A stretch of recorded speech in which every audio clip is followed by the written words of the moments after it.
மீண்டுமாய் தேவனுடைய சமூகத்தில் நாம் வரும்படியாக தேவனாகிய கர்த்தர் நமக்கு இந்த நாளை ஆசீர்வதித்து கொடுத்திருக்கிறார்.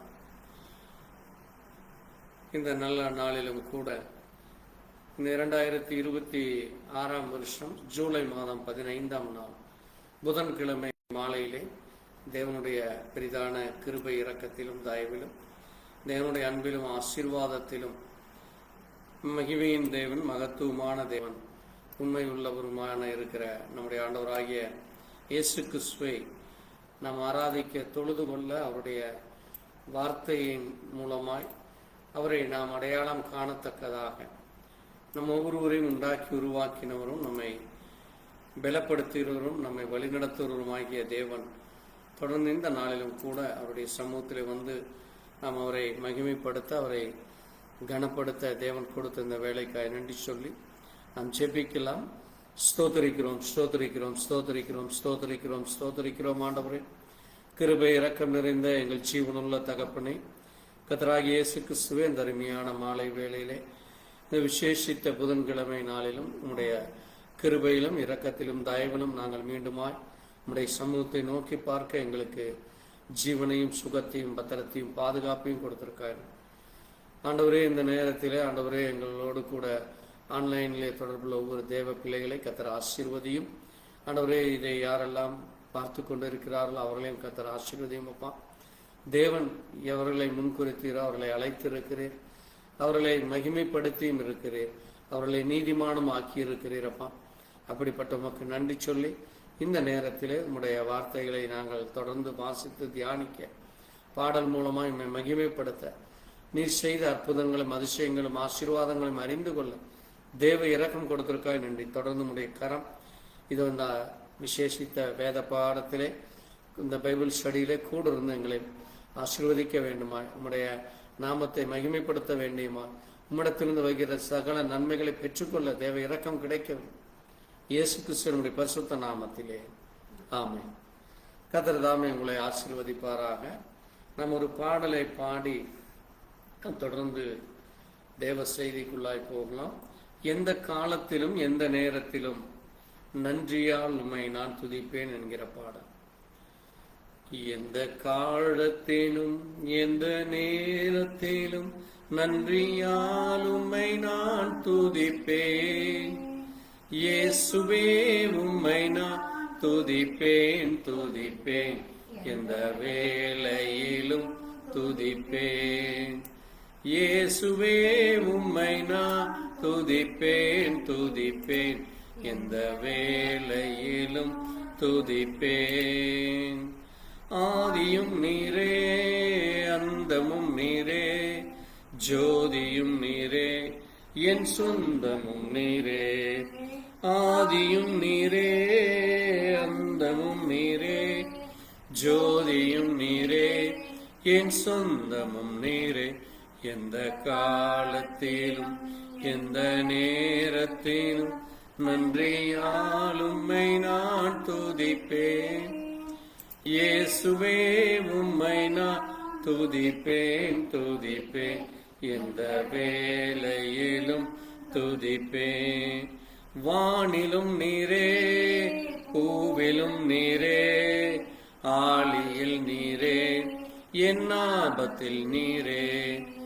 வானிலும் நீரே, பூவிலும் நீரே, ஆழியில் நீரே, என் ஆபத்தில் நீரே.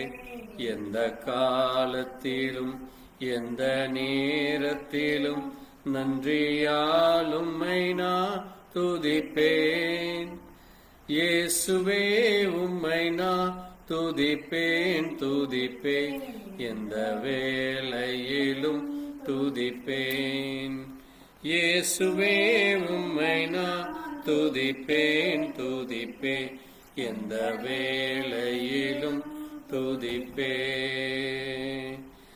மீட்பரும் நீரே, என் மேய்ப்பரும் நீரே, மேன்மையும் நீரே, என் மகிமையும் நீரே.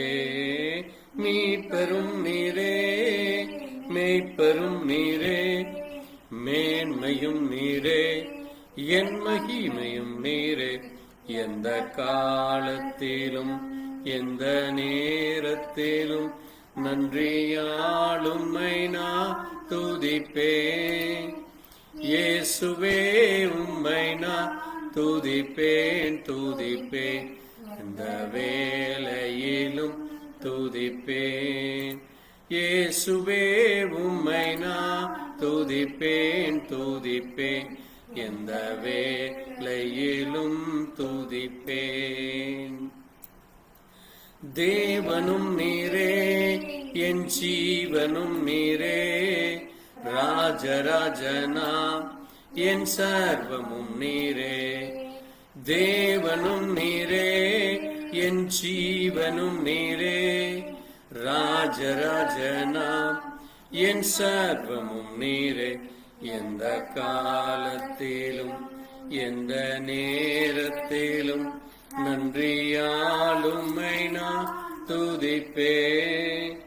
இயேசுவே உம்மை நான் துதிப்பேன் துதிப்பேன், எந்த வேளையிலும் துதிப்பேன். இயேசுவே உம்மை நான் துதிப்பேன் துதிப்பேன், எந்த வேளையிலும் துதிப்பேன். ஆமென். தேவநாமத்தை துதிக்க தேவன் நமக்கு கிருபை கொடுத்தார். அந்த தேவன் நாமத்திற்கு மகிமையாக நாம் கடந்த வாரங்களிலே தியானித்த பழைய ஏற்பாட்டின் புத்தகத்திலே Joshua book of Joshua 2nd chapter 9 verse to 11 verse. யோசுவா 2ஆம் அதிகாரம் 9ஆம் வசனம் முதல் 11ஆம் வசனம் வரை நாம் வாசித்து தொடர்ந்து செய்திக்குள்ளாய் நாம் கடந்து செல்லலாம். கர்த்தர் உங்களுக்கு தேசத்தை ஒப்புக் கொடுத்தார் என்றும், உங்களை பற்றி எங்களுக்கு திகில் பிடித்திருக்கிறது என்றும், உங்களை குறித்து தேசத்து குடிகள் எல்லோரும் சோர்ந்து போனார்கள் என்றும் அறியும்.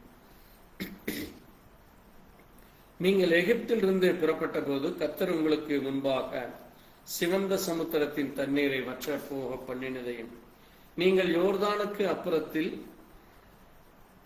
சங்காரம் பண்ணின எமோரியரின் 2 ராஜாக்கள் ஆகிய சீகோனுக்கும் ஓகுக்கும் செய்ததையும் கேள்விப்பட்டோம். கேள்விப்பட்ட பொழுது எங்களுடைய இருதயம் கரைந்து போயிற்று. உங்களாலே எங்களுக்கு எல்லோருடைய தைரியமும் அற்று போயிற்று. உங்கள் தேவனாகிய கர்த்தரே உயரே வானத்திலும் கீழே பூமியிலும் தேவனானவர் என்பதே. ஆமென். வாசித்த வார்த்தைகளுக்கு நன்றி சொல்லி ஒரு நிமிஷம் நாம் ஜெபிக்கலாம். எங்களை நேசிக்கிற எங்கள் நல்ல ஆண்டவரே, கர்த்தராகிய இயேசு கிறிஸ்துவே, ஆண்டவரே, அன்றைக்கு மகள் ரெபேக்காள் உடைய ஜீவியத்திலே நாங்கள் அநேக காரியங்களை தியானித்தோம். அதே போல இந்த நாளிலும் ராகாபுடைய ஜீவியத்திலே ஆண்டவரே, அங்கே இஸ்ரவேல் ஜனங்கள் அந்த கர்த்தாவே எரிகோ பட்டணத்திற்கு செல்கிற பொழுது அந்த ஜனங்களுடைய இருதயம் எப்படி இருந்தது என்று பார்க்கிற பொழுது அவள் சொல்லுகிற பொழுது, உங்கள் தேவனாகிய கர்த்தரே உயரே வானத்திலும் கீழே பூமியிலும் தேவனானவர் என்றும், உங்கள் தேவன் செய்த காரியங்களை நாங்கள் அறிந்த பொழுது எங்கள் இருதயம் கரைந்து போயிற்று என்று சொல்லி தேவனை குறித்தான அந்த காரியத்தை, தேவனை குறித்தான அந்த செய்கைகளை அந்த பட்டணத்து ஜனங்கள் கேட்ட பொழுது எப்படி அவருடைய இருதயம் அவருடைய நினைவுகளும் எப்படி மாறிப்போனதோ, அதே போல இந்த நாட்களிலும் நீர் அதே தேவனாய் மாறாதவராய் இருக்கிறீர். உம்முடைய வார்த்தைகளை கொண்டு செல்கிற இடத்திலே அந்த ஜனங்கள் ஒரே ஒரு விஷயம் கூட உம்முடைய சத்தத்தை கேட்க, நீர் யார் என்பதை அறிந்து கொள்ள நீர் இன்றைக்கும் அதே காரியத்தை செய்கிற தேவனாயிருக்கு.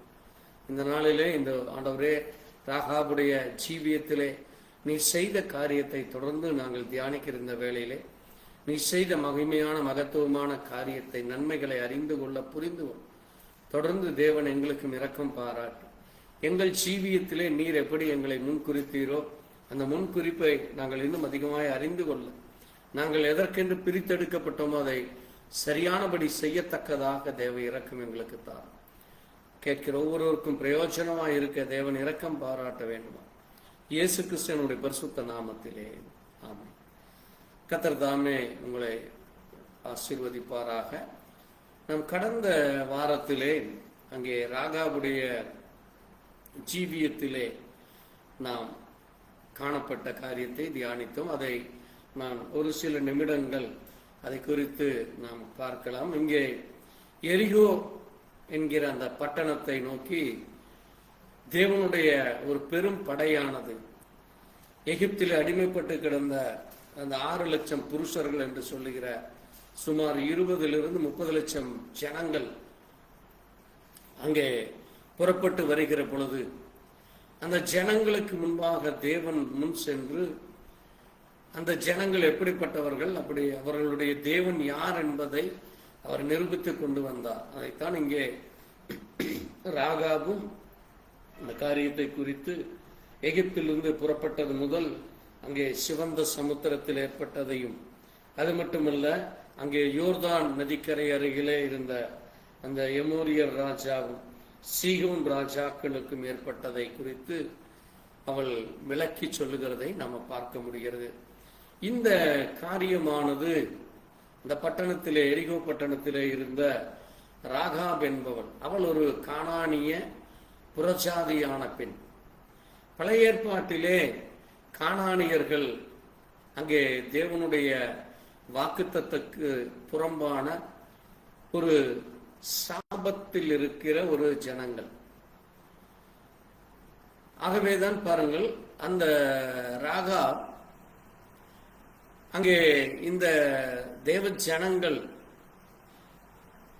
அவள் அங்கே அவளை சந்திக்கிற பொழுது, அவளுடைய வாழ்க்கையை பார்க்கிற பொழுது அவள் ஒரு வேசியாக அந்த சமூகத்திலே காணப்படுகிறாள். அது மட்டுமல்ல, அவள் அந்த தேசத்தின் ஒரு அடையாளமாக அங்கே இருக்கிறாள். அவள் பேசுகிற காரியம், அந்த ஜனங்களுடைய இருதயம் எப்படி இருந்தது, அந்த தேசமானது எவ்விதமாய் கலங்கி கொண்டிருந்தது, ஒரு பயத்தோடு இருந்தது. எவ்வளவு பெரிய ஒரு கோட்டை இருந்தாலும், ஆனால் அந்த கோட்டையே தகர்த்தெறிந்து ஜெயிக்கத்தக்கதாக ஒரு வல்லமையுள்ள தேவன் தன்னுடைய பிள்ளைகளோடு வருகிறார் என்று கேள்விப்பட்ட பொழுது அவர்கள் எல்லோருடைய தைரியமும் அற்று போயிற்று என்று அவள் அந்த பட்டணத்தில் இருக்கிற ஜனங்களுடைய ஒரு அடையாளமாக அவள் பேசுகிறாள். பாருங்கள், அவளுடைய ஜீவியமானது ஒரு ஒழுக்கமுள்ள ஜீவியம் அல்ல. அந்த சமூகத்தாலே அவள் ஒரு ஒடுக்கப்பட்டவளாக, ஒரு வேசியாக இருக்கிறாள். அது மட்டுமல்ல, ஆவிக்குரிய காரியத்திலே பார்க்கிற பொழுது அவள் ஒரு விக்கிரகாராதனை செய்கிற, ஆண்டவராகிய தேவனை, யெகோவாவை வணங்குகிறவள் அல்ல. அவள் ஒரு அந்நிய தேவனை வணங்குகிற காரியமாக அவளுக்குள்ளாக இந்த 3 பெரிய காரியங்கள் காணப்படுகிறது. பாருங்கள், இன்றைக்கும் கூட அநேக தேசங்களிலே தேவனை குறித்து அறிந்திருக்கிறார்கள். அநேக ஜனங்கள் பிரஜாதிகளாக இருக்கிறார். நாமும் ஒரு காலத்திலே அந்நிய வழிபாடு செய்து நாம் உலகத்தின் ஒத்த வேஷத்தை தரித்து அங்கே மற்றவர்களாலே புறக்கணிக்கப்பட்டவர்களாக, மற்றவர்களாலே வெறுக்கப்பட்டவர்களாக காணப்பட்டிருக்கலாம். ஆனால் இங்கே இவளை நாம் பார்க்கிற பொழுது ராகாபுடைய ஜீவியத்திலே நாம் கற்றுக்கொள்ள வேண்டிய மிக முக்கியமான ஒரு காரியம் என்னவென்றால், தேவன் தள்ளப்பட்டவர்களை எடுத்து அந்த தள்ளப்பட்டவர்களை அவர் உயர்த்த வல்லவராய், பாதுகாப்பு கொடுக்க வல்லவராய், அவர்களோடு கூடிருந்து அவர்களுடைய ஜீவியத்தை மாற்றி போடுகிற வல்லமை உடையவராக அங்கே இருக்கிறதை நம்ம பார்க்க முடிகிறது. அது மட்டுமல்ல, அந்த பட்டணத்தில் ஜனங்களுக்கு முடிவு வருகிறது. அந்த பட்டணமானது முழுவதுமாக அழித்து போடவும் சுட்டெரிக்கப்படவும் அந்த ஜனங்கள் வருகிறார்கள். இஸ்ரவேலர்கள் புறப்பட்டு வருகிறார்கள். பாருங்க, இந்த செய்தியானது எரிகோ முழுவதும் செல்லுகிறது. எல்லோருடைய இருதயமும் கரைந்து போகிறது. அங்கே மக்கள் அங்கே கலக்கத்தோடு, ஒரு பயத்தோடு, நடுக்கத்தோடு அங்கே தேவனுக்கு எதிர்கொண்டு வர முடியாதபடி இருக்கிறாள். ஆனால் இந்த ராகாப் என்பவள் மட்டும் தன்னை அங்கே தேவ சமூகத்திலே தாழ்த்தி தேவனுடைய தூதர்களாகிய அந்த 2 மனுஷர்களை அவள் ஏற்றுக்கொள்கிறாள். தன்னுடைய வீட்டிற்கு அவள் வரவேற்று அவர்களுக்கு பாதுகாப்பு கொடுக்க தன்னுடைய வீட்டின் மேல் அறைகளை அவர்களை தங்க வைத்து அவர்களை பாதுகாக்கிறார். பாருங்க, அதனாலதான் பழைய ஏற்பாட்டிலே இந்த ஸ்திரீ ஒரு மிக உன்னதமான ஆவிக்குரிய ஒரு ஸ்திரீயாக காணப்படுகிறாள். அது மட்டுமல்ல, அந்த ஸ்திரீ செய்கிற ஒரு மிக முக்கியமான ஒரு காரியம் என்ன என்று பார்க்கிற பொழுது, அவள் அங்கே தேவ ஜனங்களோடு, அந்த தேவ ஜனங்கள் எதை அறிக்கை செய்கிறார்களோ அதை இவளும் அறிக்கை செய்கிறாள். உங்கள் தேவனாகிய கர்த்தரே உயரே வானத்திலும் கீழே பூமியிலும் இருக்கிற தேவன் என்று இந்த யோசுவா 2ஆம் அதிகாரம் 11ஆம் வசனத்திலே சொல்லுகிறார். பாருங்கள், இன்றைக்கு அநேகர் வேதம் கையிலே வைத்திருக்கிறோம். போதகர்கள் இருக்கிறார்கள், நல்ல வசதி இருக்கிறது, நல்ல ஆராதனை செய்கிற இடம் இருக்கிறது, நல்ல செய்திகள் இருக்கிறது, தேவனை குறித்த வெளிப்பாடு, இப்படி அநேக காரியங்கள் இருந்தாலும் விசுவாசத்திலே குன்றினவர்களாக, அங்கே விசுவாசத்தை குறித்து ஒரு சந்தேகமுடையவர்களாக இருந்து கொண்டிருக்கிறாள். ஆனால் இவளுடைய அறிக்கையானது, இவள் செய்கிற அந்த அறிக்கையானது, உங்கள் தேவன் தான், உங்கள் தேவன் தான். பாருங்கள், அதைத்தான் சொல்லுகிறார். அந்த 2ஆம் அதிகாரம் 11ஆம் வசனம், அந்த கடைசி வசனத்தை நம்ம வாசிக்கலாம். பாருங்கள், உங்கள் தேவனாகிய கர்த்தரே உயரே வானத்திலும் கீழே பூமியிலும் தேவன், அவரே தேவன். ஆமென். அவரிடத்திலே வேறே எந்த ஒரு வேறுபாடும் இல்லை. ஆமென். அதனால்தான் பாருங்கள், அவரிடத்திலே வேத புத்தகம் இல்லை, போதகர்கள் இல்லை, ஆராதனை குழு இல்லை. ஆனால் அவள் மற்ற ஜனங்கள், அந்த பட்டணத்திலே இருக்கிற ஜனங்கள் சொல்லுகிற அந்த செய்தியை கேட்டு, எப்படி இஸ்ரவேல் ஜனங்களுக்கு அங்கே மன்னா கிடைக்கிறது, எப்படி இஸ்ரவேல் ஜனங்களை பாதுகாக்க தேவன் இரவிலே அக்னி ஸ்தம்பமாய், அங்கே பகலிலே மேகஸ்தம்பமாய் சமுத்திரத்தின் சிவந்த சமுத்திரத்தை 2ஆக பிளந்தது. அதைத்தான் அங்கே 10ஆம் வசனத்தில் அவள் சொல்லுகிறார், நீங்கள் எகிப்திலிருந்து புறப்பட்ட பொழுதிலிருந்து, ஆமீன், புறப்படுகிற பொழுதிலிருந்து அவளுக்கு அந்த தகவல் கிடைக்கிறது. அங்கே சிவந்த சமுத்திரம் பிளக்கப்பட்டதும் அவள் அறிகிறாள். அது மட்டுமல்ல, பாருங்கள், அங்கே யோர்தானுக்கு அருகிலே அந்த 2 ராஜாக்கள், எமோரிய ராஜாவோடும் சீகோன் ராஜாவோடும் நீங்கள் போர் செய்து ஜெயித்ததை நாங்கள் கேள்விப்பட்டோம். அவள் அறிந்து கொள்றாள், அவளும் கேள்விப்படுகிறாள். அதுதான் தேவன் ஒரு விசுவாசிக்கு, தன்னுடைய பிள்ளைகளுக்கு தேவன் எப்படி பாதுகாப்பை கொடுக்கிறார். ஆமென். தன்னுடைய பிள்ளைகளோடு அவர் எப்படி இடைபடுகிறார் என்று அங்கே நம்ம பார்க்க முடிகிறது. பாருங்க, இன்றைக்கு நம்ம இந்த வார்த்தையை கேட்கிறோம். இன்றைக்கு இந்த வார்த்தையை கேட்கிற பொழுது அங்கே நமக்கு சபைக்கு வருவதை குறித்தும், பிரசங்கத்தை கேட்பதை குறித்தும், ரட்சிப்பின் அனுபவத்தை குறித்தும், அங்கே எப்படி ராகாபிற்கு ஒரு டிரான்ஸ்பர்மேஷன் கிடைத்தது, மறுரூபம் உண்டானது. அந்த வார்த்தைகளை கேட்ட பொழுதே அவளுக்கு என்ன உண்டானதாம்? மறுரூபம் அடைகிறாள். அதனாலதான் அவள் அதை அறிக்கை செய்கிறாள். அது மட்டுமல்ல, அவளுடைய அந்த சந்ததியார்கள், புறஜாதியினுடைய சந்ததியை சேர்ந்தவள், அது எல்லாவற்றையும் விட அங்கே உலக பிரகாரமாக பார்க்கிற பொழுது அவள் சமுதாயத்திலே ஒரு வேசியாக இருந்தாள். அவள் ஒரு வேசியாக, மற்றவர்களால் மதிக்கப்படாதவளாக, மற்றவர்களால் கேவலமாக பார்க்கப்படுகிறவர்களாக, மற்றவர்களால் ஒதுக்கப்படுகிறவர்களாக, பட்டணத்திலே ஒரு மூலையிலே வசித்துக் கொண்டிருக்கிற அப்படிப்பட்ட ஒரு துர்நாற்றமுள்ள ஜீவியம் ஜீவித்துக் கொண்டிருந்தாள். ஆனால் அப்படிப்பட்ட அந்த தலைமுறைகளை கடந்து அந்த சாபத்தை உடைத்து அவள் என்ன செய்தாள்? அறிக்கை செய்கிறாள். ஆமென். அதான் கிறிஸ்தவம் என்பது நீங்கள் அறிக்கை செய்வதிலே இருக்கிறது. நீங்கள் யாரை விசுவாசிக்கிறீர்கள் என்று அறிக்கை செய்கிறதிலே இருக்கிறது. நம்முடைய முன்னோர்கள் கூட விக்கிரகங்களை வணங்கி இருக்கலாம். நாமும் கூட ஒரு காலத்தில் விக்கிரக ஆராதனை செய்து கொண்டிருக்கலாம். ஆனால் தேவனை அறிந்த பின்பு நம்முடைய ஆவிக்குரிய ஜீவியத்தின் பின் விளைவுகள், நாம் எப்படிப்பட்ட சூழ்நிலைகளிலே வளர்ந்து கொண்டு வருகிறோம், எப்படிப்பட்ட தேவனை பின்தொடர்கிறோம், எப்படி நாம் அந்த விசுவாசத்திலே அந்த துணிச்சலோடு நிற்கிறோம் என்பதுதான் மிக முக்கியமான காரியமாக. பாருங்கள், இங்கே இவளை குறித்து புதிய ஏற்பாட்டிலே கூட நம்ம அங்கே காண முடிகிறது. நீங்கள் வாசித்தீர்களானால் யாக்கோபு 2:25 வாசிக்கலாம். யாக்கோபு, ஜேம்ஸ் 2nd chapter 25 verse. யாக்கோபு 2:25 வாசிக்கலாம்.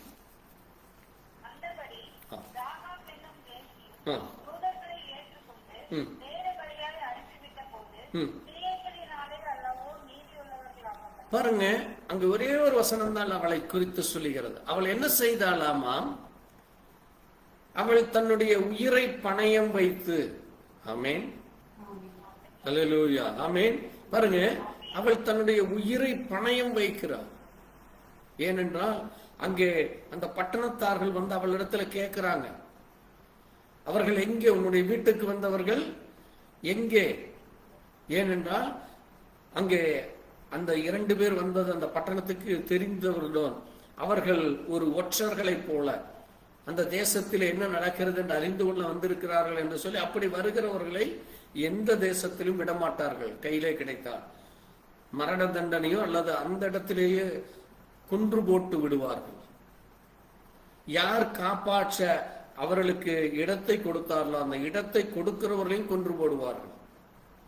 அது எவ்வளவு பெரிய ஒரு கடினமான சூழ்நிலை பாருங்க. ஆனாலும் ராகாப் தன் உயிரை பணயம் வைத்து அந்த எரிகோ ராஜாவிற்கு இந்த ஒற்றர்கள் இந்த வீட்டிலே இருப்பதை தெரிந்தால் அவளும் கொன்று போட்டிருக்கப்பட்டிருக்கலாம். ஆனால் அவள் தேவன் மேல் விசுவாசம் வைத்தாள். ஆமென். அந்த விசுவாசத்திற்கு ஒரு விலை கிரயம் உண்டு. ஆமென். There is a reward for that faith. ஆமென்.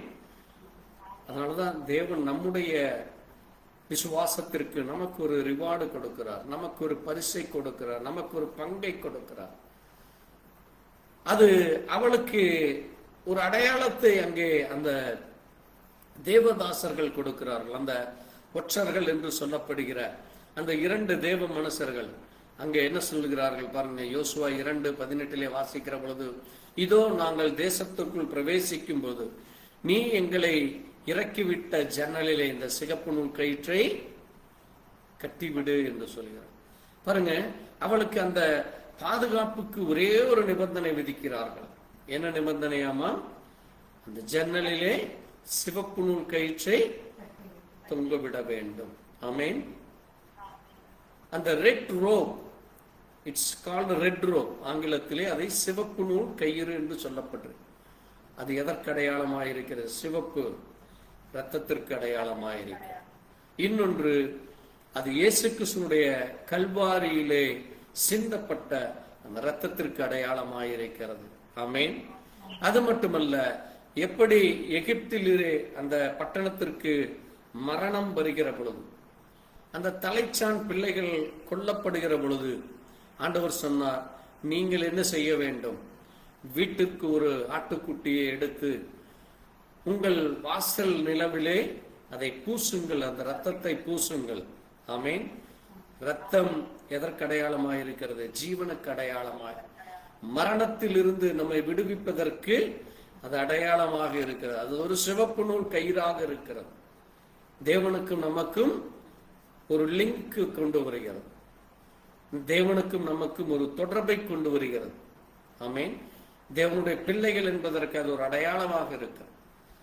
ஆகவேதான் அந்த இஸ்ரவேலுக்கு எப்படி அங்கே அந்த வாசற்படியிலே பூசப்பட்ட அந்த பஸ்கா ஆட்டுக்குட்டியின் ரத்தம் இஸ்ரவேலை காத்தது. எங்கெல்லாம் அந்த ரத்தம் பூசப்படவில்லையோ அங்கே மரண ஓலங்கள் கேட்கப்பட்டது என்று அங்கே யாத்திராகமம் 12ஆம் அதிகாரத்திலே நம்ம வாசிக்கிறோம். ஆமென். பாருங்க, அது குடும்பத்திலே பாதுகாப்பையும் அந்த குடும்பத்திற்கு நன்மையும் கொண்டு வருகிறது. அதே போல இந்த சிவப்பு நூல் கயிறானது அங்கே ராகாபுடைய குடும்பத்தாருக்கு நன்மைகளை கொண்டு வருகிறது. ஆமென். அவள் ஒருவளுடைய அந்த விசுவாசம், அந்த ஒருவளுடைய செய்கைகள், அதைத்தான் இங்கே நீங்க வாசிக்கிறீங்க. அவளுடைய கிரியைகள், ஒர்க், ஆங்கிலத்திலே வாசிக்கிறப்ப அது என்ன சொல்லப்பட்டிருக்கிறது? ஒர்க். அந்த ஒர்க்கு தான் என்னது? என்னவானதாமா?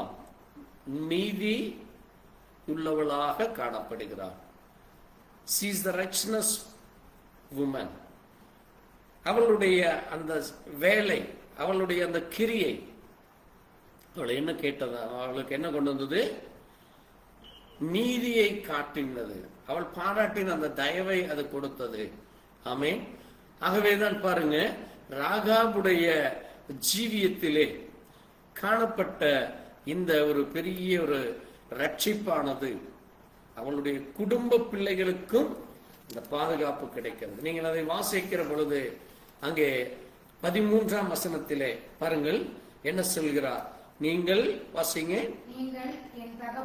பாருங்க, என் தகப்பனையும் என் தாயையும் என் சகோதரனையும் என் சகோதரிகளையும் அவர்களுக்கு உண்டான எல்லாவற்றையும் உயிரோടെ வைத்து எங்கள் ஜீவனை சாவுக்கு தப்புவிக்கும்படி வேண்டும் என்று ஒரு அடையாளத்தை அவள் பெற்றுக்கொள்கிறாள். ஆமென். பாருங்க, இரத்த கோட்டைக்குள்ளாக அவள் வருகிறாள். ஆமென். அந்த சிவப்பு நூல் கயிறு அவளுக்கு இரத்த கோட்டைக்கு அனுபவத்தை கொண்டு வரும். அந்த எரிகோ மதில்கள் அங்கே அதிரத் தொடங்கின பொழுது ராகாபின் குடும்பத்தினார் அந்த சிவப்பு நூல் கட்டப்பட்ட வீட்டில் மட்டும் அவர்கள் பிழைத்தார்கள். ஆமென். பாருங்க, ஒரு விசுவாசியாக நீங்கள் ஜெபத்தினாலும் சாட்சியினாலும் நீங்களும் உங்கள் குடும்ப பிள்ளைகளும் ரட்சிப்பின் அனுபவத்தினாலும் ஒவ்வொரு நாளும் அங்கே இயேசு கிறிஸ்துவினுடைய இரத்தத்திற்குள்ளாக நீங்கள் இருக்க வேண்டும். ஆமென். நம்முடைய தேவன் மீண்டும் வருகிறேன் என்று சொல்லி ஆண்டவர் இயேசு சொல்லுகிறார், நான் மறுபடியும் வருவேன். அப்ப அவர் வரும் வரைக்கும் நம்ம அந்த இரத்த கோட்டைக்குள் இருக்க வேண்டும். நான் ஞானஸ்நானம் எடுத்துக்கொண்டேன், நான் ரட்சிக்கப்பட்டேன், நான் விசுவாசிக்கிறேன் என்று சொல்லி நாம் என்ன செய்யக்கூடாது? அந்த கோட்டையை விட்டு வெளியே போகக்கூடாது. புரிகிறதா உங்களுக்கு? இன்றைக்கும் நாம் எதற்குள்ளதான் இருக்க வேண்டும்? அந்த இரத்த கோட்டைக்குள்ளாக இருக்க வேண்டும். ஆமென். நீங்க ஒரு நிமிஷம் கூட தேவனை விட்டு பிரியக்கூடாது. அந்த சிவப்பு நூல் உங்களுக்கு எந்த நேரமும் அந்த உங்களுக்கு என்று கொடுக்கப்பட்ட அந்த இடத்திற்குள்ளாகத்தான் நீங்க இருக்க வேண்டும். எப்படி அந்த இஸ்ரவேல் ஜனங்களுக்கு அவர்கள் வீட்டை விட்டு வெளியே வராதே என்று சொல்லப்படுகிறார். வீட்டை விட்டு, வீடு என்பது சபை, நீங்கள் தேவனுடைய ஆலயமாய் இருக்கிறீர்கள். நீங்க தேவனை விட்டு வெளியே போகக்கூடாது. நீங்க எப்போ உங்களுடைய சுய விருப்பத்தின்படி அல்லது உங்களுடைய சுயத்தின்படி வாழ வேண்டும், செய்ய வேண்டும் என்று நினைத்தால் அது பிசாசுக்கு நீங்கள் இடம் கொடுப்பதை போல ஆகிவிடும். தேவனை விட்டு பின்வாங்கி பேக் ஸ்லைடர் ஆகி விடுவீர்கள். ஆகவே மிக கவனத்தோடு நம்ம இருக்க வேண்டியதாக இருக்கிறது. பாருங்க, அதனாலதான் யோசுவா 6ஆம் அதிகாரம் 23ஆம் வசனத்தில அந்த உளவு பார்த்த வாலிபர்கள் அங்கே உள்ளே போய் வாசிங்க. யோசுவா 6ஆம் அதிகாரம் 23ஆம் வசனத்தை வாசிங்க. அந்த வாலிபர் உள்ளே போய் ராகாபையும் அவள் தகப்பனையும் அவள் தாயையும் சகோதரர்களையும் அவளுக்குள்ள யாவையும் அவள் குடும்பத்தார் அனைவரையும் வெளியே அழைத்துக் கொண்டு வந்தார். பாருங்க, கவனமா கேளுங்க. இந்த பட்டணம் அங்கே குலுங்கப்படுகிறது. அந்த பட்டணம் தரைமட்டமாக போகிறது. அந்த பட்டணம் என்ன செய்யப்படுகிறது? முற்றிலுமாய் அழிய போகிறது.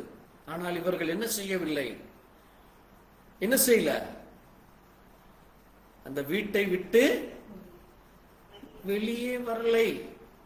இது ஆவிக்குரிய ஒரு விசேஷித்த அடையாளமாக இருக்கிறது. நம்ம எந்த சூழ்நிலையிலும் என்னதான் மனித பக்கத்து வீட்டுக்காரங்க கூப்பிடுறாங்க, அவங்க அதை சொல்றாங்க, இவர்கள் இதை சொல்லுகிறார்கள், அது அங்கே அப்படி நடக்கிறது, இங்கே எப்படி நடக்கிறது என்று சொல்லி அங்கே நம்மை சுற்றி என்ன நடந்தாலும் நாம் தேவன் நமக்கு கொடுக்கப்பட்ட அந்த எல்லை கோட்டை மீறி நடக்கக்கூடாது. ஆமென். அவள் அதை சரியான அந்த தேவ மனுஷர்கள் சொன்னதை அவள் என்ன செய்யவில்லை, மீறி நடக்கவில்லை. ஆமென். பாருங்க, நீங்க அவளை கவனிச்சு பாருங்க, அந்த வாலிபர்கள் உள்ளதான் போறாங்க, வெளியிருந்து கூட கூப்பிடல. இந்த வீட்டுக்குள்ள போய் வெளியே வாங்க என்று கூப்பிடுகிறார். அதனாலதான் தேவன் நம்முடைய வீட்டுக்குள்ளே வருகிறார். ஆமென். அங்கே நீங்கள் காத்து கொண்டிருக்க வேண்டும். அதனாலதான் ஆண்டவர் சொல்றாரு, நீ உன் அறை வீட்டிலே உள்ளே போய் கதவை தாழ் போட்டு, எங்க என்ன சொல்றாரு பாருங்க, உன் அறை வீட்டுக்குள்ள போய் என்ன செய், நீ கதவை தாளிட்டு நீ ஜெபி என்கிறார். அப்படின்னு என்னது, நீங்க அதை விட்டு வெளியில வராதீங்க. வெளியில வந்து கத்திட்டு அதை இதையும் செய்து உங்களை கெடுத்துக் கொள்ளாதீர்கள், உங்களை நீங்கள் அழித்துக் கொள்ளாதீர்கள். இந்த உலக இச்சைகளோடு, உலக மனுஷர்களோடு, உலக ஜீவியத்திலே நீங்கள் ஜீவிக்காதபடி நீங்கள் அந்த எல்லை கோட்டைக்குள்ளாகவே இருக்க வேண்டும். இன்னைக்கு உலகமானது வேசித்தனத்திலும் விபச்சாரத்திலும் அங்கே விக்கிரகாராதனையிலும் நிரம்பி கிடக்கிறது. அது உங்களை மதிமயக்கி விடும். ஏனென்றால் அவள் இருந்த பட்டணம் அப்படிப்பட்ட பட்டணம். அவள் ஒரு கால் வெளியிலே போயிருந்தா நல்லா சம்பாதிச்சிருக்கலாம், ஒரு வேசி, ஒரு நல்ல வருமானம் இருக்கும். அல்லது அந்த பட்டணத்தாரோடு சேர்ந்து அவளும் அந்த உலக ஆராதனையிலே பங்கு கொண்டிருக்கலாம். அவள் குடும்பத்தோடு அவள் வாழ்ந்து கொண்டிருக்கலாம். ஆனால் முடிவிலே அவளுக்கு என்னதான் வரும், மரணம் வந்திருக்கும். ஆமென். ஆனால் அவள் தேவனிடத்திலிருந்து மட்டுமே ரட்சிப்புண்டு. ஆமென். உங்கள் தேவனே உயர்ந்த தேவன், அவரே காப்பாற்ற வல்லவர் என்று அவள் விசுவாசித்தார். ஆமென். ஆகவேதான் அவளுக்கு ஒரு பெரிய ஆசீர்வாதத்தை தேவன் கொடுத்தார். ஆமென். பாருங்க, நம்ம புதிய ஏற்பாட்டிலே வாசிக்கிற பொழுது அவளுக்கு எப்படிப்பட்ட ஆசீர்வாதம் வருகிறது தெரியுமா உங்களுக்கு? நம்ம நினைத்தே பார்க்க முடியாத மிக உயர்ந்த ஒரு ஆசீர்வாதம் அவளுக்கு வந்தது. வேதத்திலே வேறு எங்கும் அவளை குறித்து குறிப்பிடவில்லை. ஆனால் நீங்க வாசிக்கிறப்ப மத்தேயு 1 அதிகாரம் 5 வசனம், Matthew 1st chapter 5th verse வாசிங்க.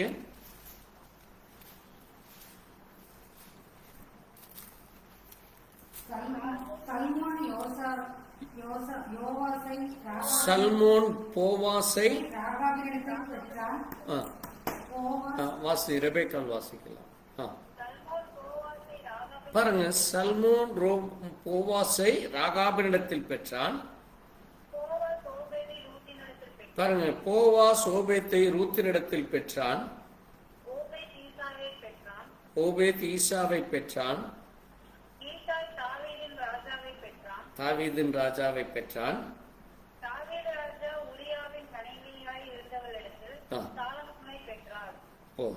பாருங்க, இங்க கவனிச்சீர்கள் என்றால் இங்கே ராகா யாரை திருமணம் செய்து கொள்கிறாளாமா? சல்மோன். யாரது? சல்மோன். இந்த சல்மோன் யாராமா? நாகேஸ் என்னுடைய மகன். இந்த நாகோஸ் யாரு? அம்மினதாப், ஆராம். இந்த ஆராம் யாராமா? ஆராம் யாராமா? ஃபாரோஸ், எஸ்ரோம் ஃபாரோஸ் உடைய பிள்ளைகள். இந்த ஃபாரோஸ் யாரு? யூத கோத்திரம். ஆமென். அப்ப பாருங்க, யூத கோத்திரம் எவ்வளவு உயர்ந்த கோத்திரம். யூத கோத்திரம் இயேசு கிறிஸ்துனுடைய வம்ச வரலாற்றிலே இவள் வருகிறாள். இவள் இயேசு கிறிஸ்துவுக்கு ஒரு கொள்ளுப்பாட்டின்னு சொல்லலாம். முப்பாட்டனார்கள் என்று சொல்வார்களே, அப்படி. பாருங்க, ராகாபுக்கு அடுத்தது, ராகாப் சல்மோனுக்கு போவாஸ். போவாஸ் யாரை திருமணம் செய்து கொள்கிறான்? ரூத்தை. பாருங்க, இந்த ராகாப் ஒரு எமோரிய பட்டணத்தை, எரிகோ பட்டணத்தை சார்ந்த ஒரு கானானிய ஸ்திரீ. ஆனால் இந்த ரூத் யார் அது? மோவாபியர். மோவாபியர் யாரு? லோத்தினுடைய பிள்ளைகள். பாருங்க தேவன் எப்படி கொண்டு வருகிறார் பாருங்க. அங்கே மோவாபியர் இஸ்ரவேலருக்கு அருவருப்பானவர்கள். ஆனால் ரூத்துடைய லைஃப் வாழ்க்கையிலே நம்ம பார்க்கிற பொழுது ரூத் என்ன செய்தார்? அங்கே நகோமி இடத்திலே சொல்லுகிற பொழுது, உங்கள் தேவனே என்னுடைய தேவன், நீ எங்கே மரிக்கிறாயோ நான் அங்கே மரிப்பேன். ஆமென். அப்போ பாருங்க அங்கே ரூத்தை எவ்வளவு அருமையாக அந்த விசுவாசத்தை தேவன் கனப்படுத்தினார். ஆனால் அந்த ரூத்திற்கே யாரு? ராகாப். ராகாப் யாரு? மாமியா. ராகாப் ஒரு மாமியார் தான். ஏன்னா அங்கே ராகாப்புடைய மகன் தான் யாரு? போவாஸ். மகனுடைய மருமகள் ரூத்து. புரியுதா உங்களுக்கு? அப்ப நிச்சயமா ராகாப் ரூத்தை பார்த்திருப்பான். புரியுதா உங்களுக்கு? வேதத்துல டீட்டெயிலா போடல, பட் நிச்சயமா நமக்கு தெரியும். ஏன்னா மகனுடைய மருமகள் இருக்கிற பொழுது நிச்சயம் பார்த்திருப்பாள். பாருங்க எவ்வளவு பெரிய ஆசீர்வாதம் வருகிறது. அது மட்டுமல்ல, அவர்களுக்கு அந்த ஓபேத்து பிறக்கிறார். ஓபேத்து தான் ஈசாய். ஈசாய் யாரு? தாவீதினுடைய தகப்பன். தாவீதுக்கு பிறப்பதான் யாரு? சாலமோன். அப்படியே பிறந்து அப்படியே அதே வழியில வர்றதான் கடைசியா யார் பிறக்கிறார்? இயேசு கிறிஸ்து. ஆமென். பாருங்க ஒரு சாதாரண ஒரு கானானிய ஸ்திரீ. அதனாலதான் அந்த காலத்துல கானானியர்கள் அங்கே காணியாட்சிக்கு புறம்பானவர்களாக இருந்தார்கள். இயேசு கிறிஸ்துவிடத்தில் ஒரு கானானிய ஸ்திரீ அங்கே கேட்கிறாள். ஆண்டவர் என்ன சொல்றாரு? நாய்களுக்கு அப்பத்தை போடுவது சரியா என்று கேட்கிறார். அப்பதான் அங்கே அந்த காரியத்தை நம்ம பார்க்க முடிகிறது. பாருங்க இங்க நம்ம மிக முக்கியமான ஒரு காரியத்தை நம்ம பார்க்கிற பொழுது, அங்கே ராகாபுடைய வாழ்க்கையிலே முதல் அதிகாரத்திலே, யோசுவா முதல் அதிகாரத்திலே அவள் ஒரு வேசியாக அறிமுகப்படுத்தப்படுகிறாள். எப்படி அவள் அறிமுகப்படுத்துகிறாள்? முதலாவது அவளுடைய என்ன முகத்திரை அவளுக்கு இருக்கிறது? வேசி என்கிற ஒரு முகத்திரை. ஆனால் மத்தேயு புத்தகத்திலே வருகிற பொழுது அங்கே அவள் சாதாரண ராகாப் அல்ல. அவள் யாராமா? போவாசின் தாயும். அது மட்டுமல்ல, நம்முடைய தேவனாகிய கர்த்தராகிய இயேசு கிறிஸ்து இந்த பூமியிலே பிறப்பதற்கு அந்த சந்ததிக்கு அவள் ஒரு முன் அடையாளமாக, அந்த அவமானத்தை நீக்கி அவளுக்கு ஒரு ராஜரீக ஒரு பட்டத்தை கொடுக்கப்படுகிறது. எப்படிப்பட்ட ஒரு ராஜரீக பட்டம் அவளுக்கு கிடைக்கிறது. ஏனென்றால் இயேசு கிறிஸ்து யார்? அவர் ராஜாதி ராஜா. அவர் ராஜாவாக வரப்போகிறார் என்று அந்த நாட்களிலே யூதர்கள் எதிர்பார்த்தார்கள். ஆனால் அன்றைக்கு அவர் ராஜாவாக வரலை. ஆனால் இனி வரும் நாட்களில் அவர் எப்படி வரப்போகிறார்? அவர் ராஜாதி ராஜாவாக வரப்போகிறார். அதனாலதான் பாருங்க, நம்முடைய ஜீவியமானது ஒருவேளை மோசமான பின்னணியிலோ அல்லது உலக பிரகாரமான உடைந்த உறவுகளினாலோ பாவத்தினாலோ இருக்கலாம். அங்கே எபேசியர் 2:19 சொல்லுது, நீங்கள் இனி அந்நியர்கள் அல்ல, நீங்கள் இனி அந்நியர்கள் அல்ல, பரதேசிகளுமாயிராமல். வாசிங்க அந்த வசனம். எபேசியர் 2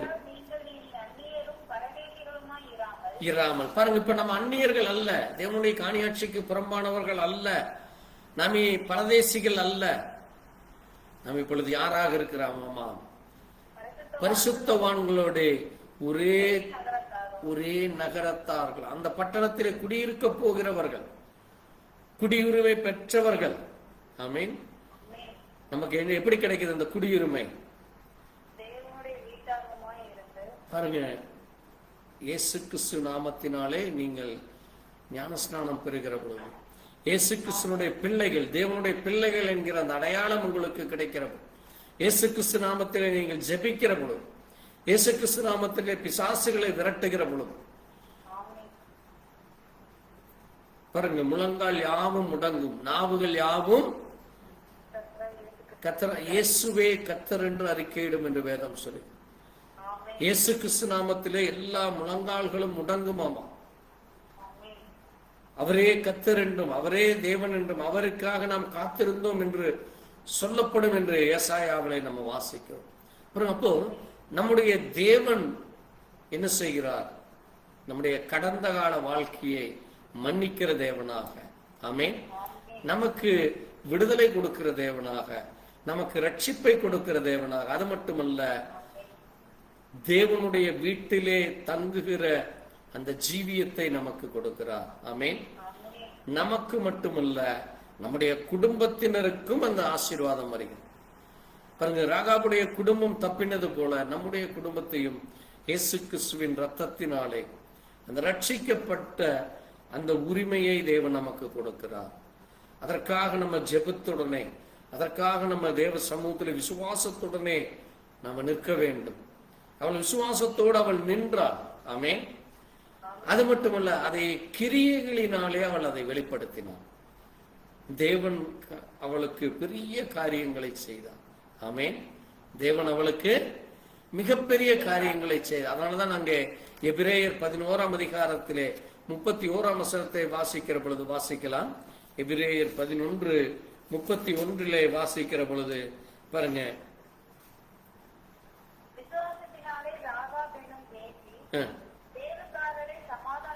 பாருங்கள், அவள் சமாதானத்தோடு ஏற்றுக்கொள்கிறார். ஆமென். அவளுக்கு சமாதானத்தை தேவன் அவருடைய இருதயத்திலே கொடுக்கிறார். என்ன சமாதானம் கொடுத்தார்? இந்த தேவதாசர்களை நான் என் வீட்டிலே வைத்தால் எனக்கு என்ன உண்டு? சமாதானம் உண்டு. ஆமென். அதனாலதான் ஆண்டவராகிய இயேசுவும் சொல்லுகிறார், இதோ சமாதானத்தை வைத்து போகிறேன். உலகம் கொடுக்கிற சமாதானம் அல்ல.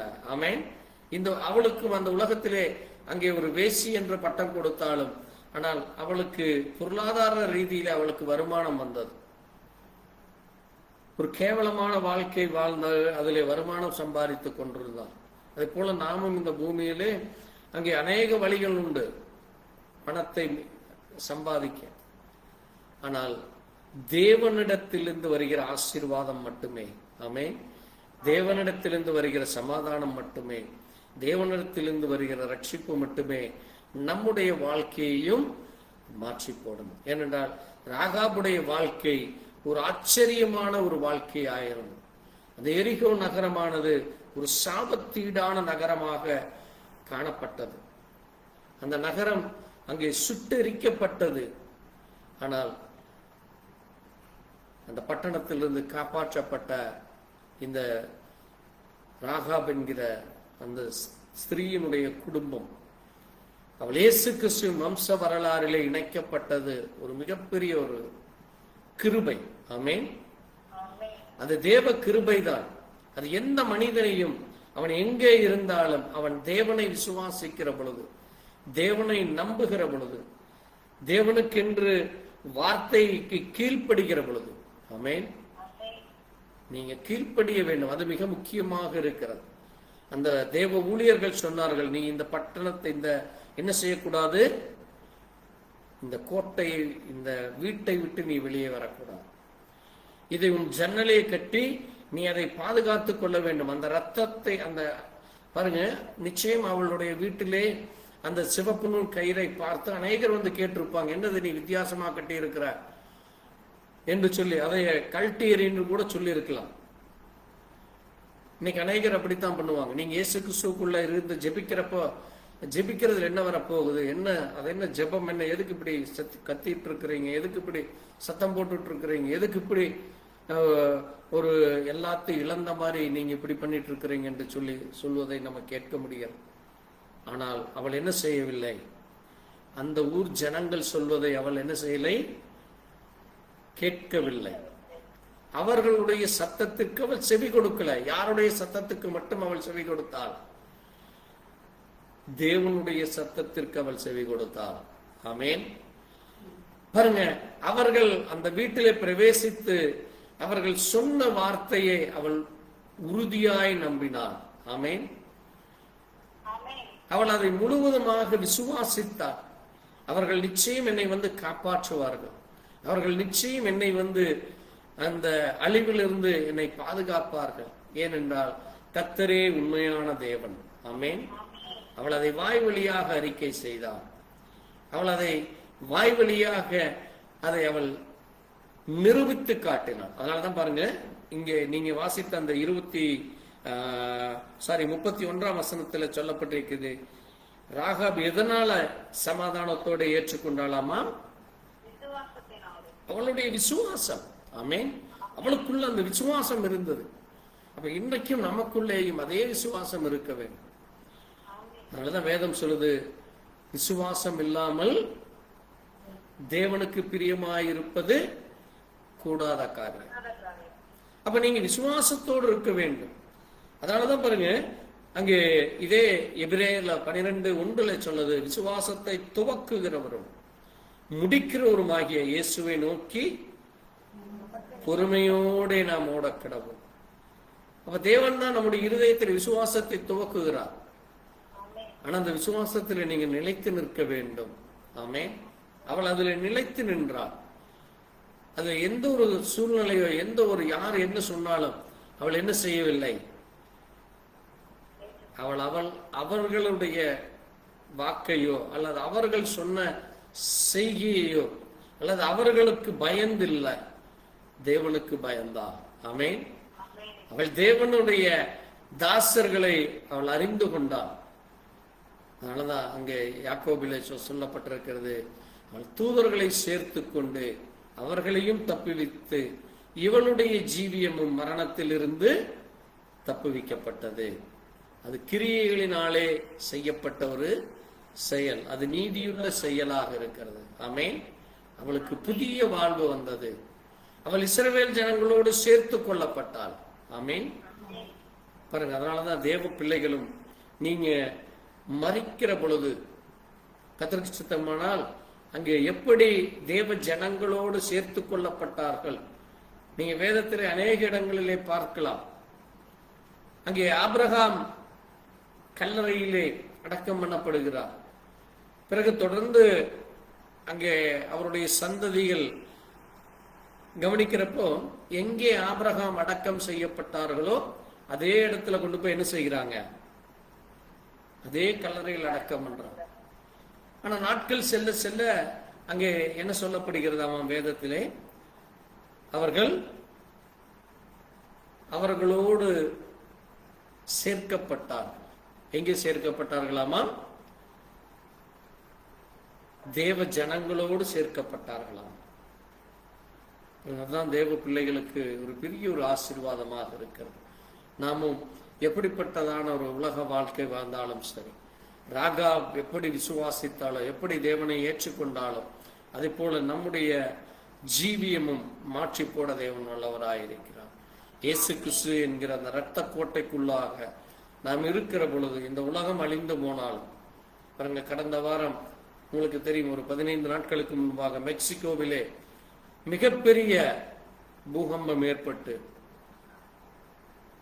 சுமார் 4000க்கும் மேற்பட்டோர் அழிந்து போனார்கள். ஆனால் இன்றைக்கு தேவன் என்ன செய்கிறார்?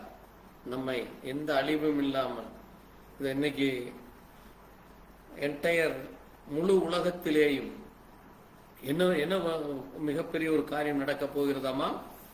வெப்பம், எல் நினோ என்கிற வெப்ப புயல் அடிக்க போகிறது என்று சொல்கிறார்கள். அதனால் மிக கடுமையான வறட்சி. நேற்று கூட நீங்க தஞ்சாவூர்ல அநேக வயல்வெளிகளை காமிச்சாங்க, எல்லாம் வறண்டு கிடக்குது. வரும் நாட்கள்ல அரிசி விலை எவ்வளவு உயரும் என்று தெரியாது, பஞ்சம் எவ்வளவு தலையெடுத்து போகும் என்று தெரியாது.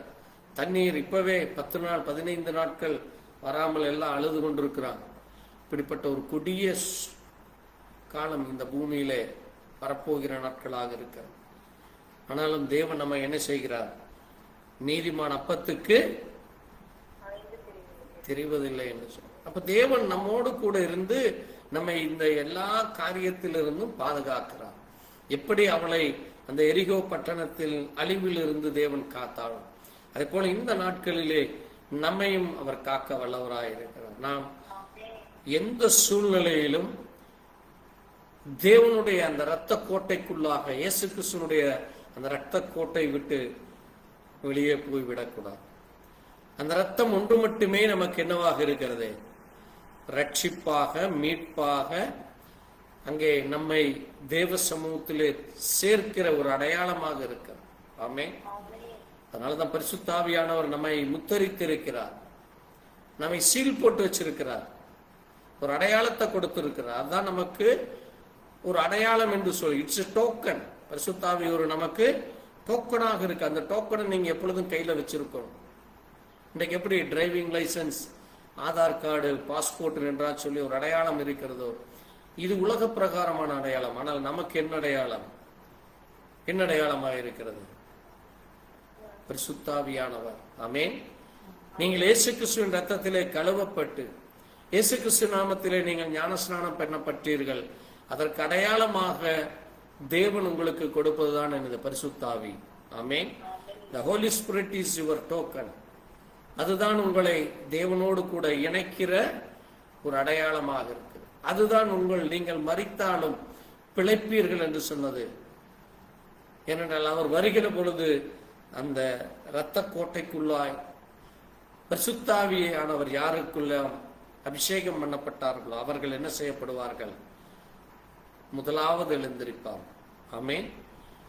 அப்ப நீங்க இரத்த கோட்டைக்குள்ளே இருக்கிற பொழுது, பரிசுத்த ஆவியிலே அங்கே ஞானஸ்நானம் பெற்று பரிசுத்த ஒரு ஜீவியம் ஜீவிக்கிற பொழுது, நான் பரிசுத்தராய் இருப்பது போல நீங்களும் பரிசுத்தராயிருங்கள் என்று சொல்லி, நாம் பரிசுத்தத்தோடு இருக்கிற பொழுது நாம் ரட்சிக்கப்பட வல்லவராக இருக்கிறோம். ஆமென். தேவன் தாமே இந்த கேட்ட செய்திக்க நாம் தேவனுக்கு நன்றி சொல்லி, நம்மையும் அவருடைய இரத்த கோட்டைக்குள்ளாய் மூடி மறைத்து, நம்மையும் அவர் பாதுகாத்து, நம்மையும் அந்த விசுவாச சந்ததியோடு சேர்த்து கொள்ள, தேவ ஜனங்களோடு சேர்த்து கொள்ள தேவன் நமக்கு ஒரு அடையாளத்தை கொடுத்திருக்கிறார். பரிசுத்த ஆவியை, இயேசு கிறிஸ்துவினுடைய இரத்தம் நமக்கு ஒரு அடையாளமாக இருக்கிறது. அது நமக்கு மரணத்திலிருந்து விடுதலையை கொடுக்கிறது, பாவத்திலிருந்து ரட்சிப்பை கொடுக்கிறது, நம்மை அது சுத்திகரிக்கிறதாக இருக்கிறது. அது நம்மை தேவனோடு கூட இணைக்கிற ஒரு அடையாளமாக இருக்கிறது. அதற்காக நன்றி சொல்லி நாம் ஜெபிக்கிறோம். எங்களை நேசிக்கிற எங்கள் நல்ல ஆண்டவரே, கர்த்தராகிய இயேசு கிறிஸ்துவே, அப்பா, இந்த நாளிலே ராகாப் என்கிற ஒரு கானானிய ஸ்திரியை, ஒரு வேசி என்று அந்த பட்டணத்திலே முத்திரை குத்தப்பட்ட ஒரு ஸ்திரியை குறித்து நாங்கள் தியானித்தோம் அப்பா. ஆனால் அவளுடைய இருதயத்திலே நீர் யார் என்றும், நீர் எப்படிப்பட்ட வல்லமையான தேவன், மகிமையான தேவன், நீர் என்ன செய்து வந்தீர் என்று அவள் அறிந்த பொழுது, அந்த பட்டணத்தார் எல்லாரும் கலங்கி நடுங்கி திகைத்த பொழுது, ஒரு பயத்தோடு இருந்த பொழுது, ஆனால் இவளுடைய இருதயமோ கலங்காதபடி, பயப்படாதபடி, தேவன் பாதுகாத்து கொள்ள முடியும், கானானிய பிரஜாதிகளாகிய எங்கள் தேவன் காத்து கொள்ளாவிட்டாலும் இஸ்ரவேலின் தேவனாகிய கர்த்தர் ஒருவரே தேவன், அவரே வல்லமையுள்ளவர், அவரே காத்துக்கொள்ள முடியும், நான் அவரை விசுவாசிக்கிறேன் என்று அவள் அறிக்கை செய்கிறதை நாங்கள் பார்க்கிறோம். அப்படிப்பட்ட விசுவாசத்தோடு நாங்களும் அறிக்கையிட, அப்படிப்பட்ட அந்த சிவப்பு நூல் கயிறு அவளுடைய குடும்பத்தை காப்பாற்றுகிறப்பா. அவருடைய தகப்பன், தாய், சகோதரன், சகோதரிகள் என்று அந்த முழு குடும்பமும் பாதுகாக்கப்பட்டதப்பா. அது போல எங்களுடைய ஆண்டவரே சகோதரன், சகோதரிகள், தாய், தகப்பன், பிள்ளைகள் என்று எல்லோரும் பாதுகாக்கப்பட நாங்களும் உடைய அந்த இரத்த கோட்டைக்குள்ளாய் வர தேவன் எங்களுக்கு இந்த நாளை எங்களுக்கு கொடுத்திருப்பா. அது மட்டுமல்ல, அவள் சேர்த்து கொள்ளப்பட்டால், அவள் காப்பாற்றப்பட்டால், தொடர்ந்து அவளை பார்க்கிற பொழுது அவள் அங்கே கர்த்தாவே சல்மோனை திருமணம் செய்து கொண்டு, சல்மோன் மூலமாக போவாசை பெற்று, போவாஸ் மூலமாக தாவீதையும், தாவீதுக்கு பிறந்த பிள்ளைகளாகிய சாலமோனையும் ஆண்டவரே அது மூலமாக தொடர்ந்து அவர்கள் அங்கே நீர் இந்த பூமியிலே வர, இயேசு கிறிஸ்து என்கிற பெயரிலே தேவனை நீர் இந்த பூமியிலே வர அவள் ஒரு கருவியாக இருந்தாலப்பா. அதற்காக நாங்கள் நன்றி செலுத்துகிறோம். ஆண்டவரே, கானாட்சிக்கு புறம்பாய் இருந்த அந்த கானானியர்களை நீர் சேர்த்து கொண்டிருப்பா. ஏனென்றால் அந்த கானானியர்களை அழித்து போடவே இஸ்ரவேல் ஜனங்கள் வந்தார்கள். ஆனாலும் அந்த கானானியரில் இருந்து ஒரு ஸ்திரீயானவள் ரட்சிக்கப்பட்டதை நாங்கள் பார்க்க முடிகிறதப்பா.